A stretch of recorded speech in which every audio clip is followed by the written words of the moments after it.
হোক ভালোবাসা দিবস কিংবা বসন্ত, এমন বিশেষ দিনে প্রিয়জনের হাতে কেনা তুলে দিতে চায় একগুচ্ছ গোলাপ। আকার, রং আর ঘ্রাণের এক অনন্য সৃষ্টি গোলাপ। তাই তো বাড়ে ফুলের কদর। আর তা যদি হয় সুদূর ইকুয়েডরের সেই বিখ্যাত গোলাপ, তাহলে তো আর কথাই নেই। আকারে বড়, ভারী পাপড়ি আর কড়া রঙের জন্য বিশ্বজুড়ে খ্যাতি রয়েছে এই ইকুয়েডরীয় গোলাপের। প্রশান্ত সাগর থেকে ৯,৬০০ ফুট উঁচুতে নিরক্ষীয় অঞ্চলের দেশ ইকুয়েডর গোলাপ উৎপাদনের শীর্ষে। সেখানকার মাটিতে পর্যাপ্ত খনিজ আর স্বল্প আর্দ্রতায় গোলাপ চাষের জন্য আদর্শ। ফলে দিন দিন দেশটিতে বাড়ছে গোলাপ উৎপাদন। বিশেষ করে আসছে ভালোবাসা দিবস সামনে রেখে গোলাপের যত্নে বিশেষ মনোযোগী চাষিরা।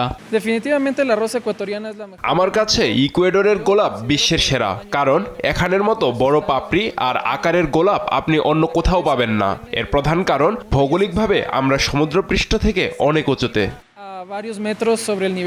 এসব গোলাপের চাহিদা আমেরিকা থেকে ইউরোপ পর্যন্ত। রাশিয়া, সাইবেরিয়া ও অস্ট্রেলিয়ার মানুষের কাছেও এই গোলাপে রয়েছে বাড়তি আগ্রহ।